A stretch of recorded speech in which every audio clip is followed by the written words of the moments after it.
ဒါဟာအိမ်တော်ပြုရမှာကိုရှောင်လွှဲဖို့ထိုမရဲ့69ကြိမ်မြောက်ကြိုးစားမှုပါအရင်ကထွက်ပြေးသမျှအကြိမ်တိုင်းမှာအိမ်တော်ထိန်ကလိုက်ဖမ်းမိပြီးပြန်ခေါ်လာတာခံခဲ့ရပါတယ်အခုလေအိမ်တော်ထိန်ကသူမကိုအိမ်ပြန်ခေါ်ဖို့လုပ်နေတော့မှာပဲသူမဟာလမ်းကြားလေးတစ်ခုကိုတွေ့သွားပြီးစပိန်ကိုတွန်ကအတင်းပြေးထွက်ခဲ့ပါတယ်အိမ်တော်ထိန်ဟာလည်းဘာမှမတတ်နိုင်ပဲကြည်ကြံခဲ့ရရုံပဲရှိပါတော့တယ်အိမ်တော်ထိန်လက်ထဲကနေအပြေးပိုင်လက်မြောက်သွားတဲ့အခါမှာတော့သူမဟာလက်ထဲမှာပါလာတဲ့လက်ထပ်ဖာချုပ်ကိုစုပ်ဖြဲပစ်လိုက်ပါတော့တယ်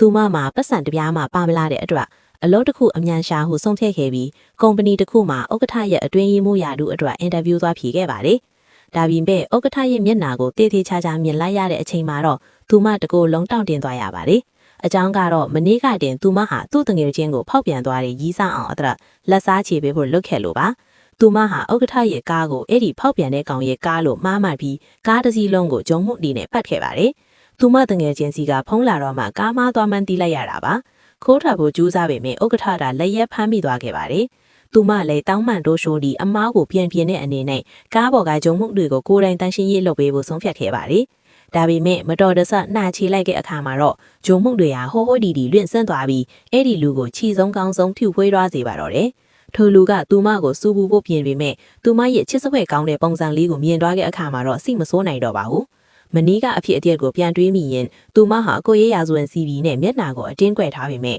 ဥက္ကဋ္ဌကသူမကိုမှတ်မိသွားပါလိသူမစီရှောင်လာတဲ့အခါအတွင်းကြီးမှုလာဖြေတဲ့သူဖြစ်ကြောင်းလက်ထောက်ကပြောပြပါတယ်ဥက္ကဋ္ဌကအင်တာဗျူးမိစရာမလိုဘူးမနေ့ပြန်အလုပ်စဆင်းဖို့ပြောလိုက်ပါတယ်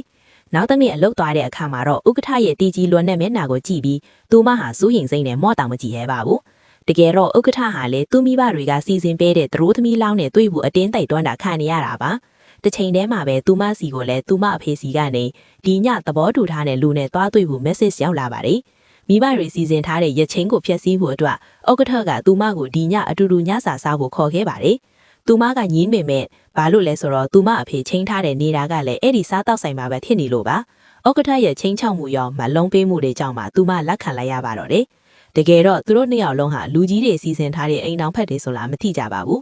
အဲ့ဒီညမှာသူမဟာဂတိအကန်ရောက်လာခဲ့ပါတယ်လှလှပပဖြင်းစင်လာတဲ့သူမကိုမြင်တဲ့အခါမှာတော့ဥက္ကဋ္ဌဟာရေမခုန်ပဲမနေနိုင်တော့ပါဘူးအဲ့ဒီအချိန်မှာပဲသူမဟာမတော်တဆဥက္ကဋ္ဌရဲ့ရင်ခွင်တဲကိုလေးကျသွားပြီးနှစ်ယောက်သားတက်လိုက်တယ်လို့ခန်းစားလိုက်ရပါတယ်ဒါပေမဲ့ရုတ်တရက်ဘိုင်းအောင်သွားတာကြောင့်သူမဟာထက်စင်စန်းကိုအပြေးလွှာသွားခဲ့ရပါတယ်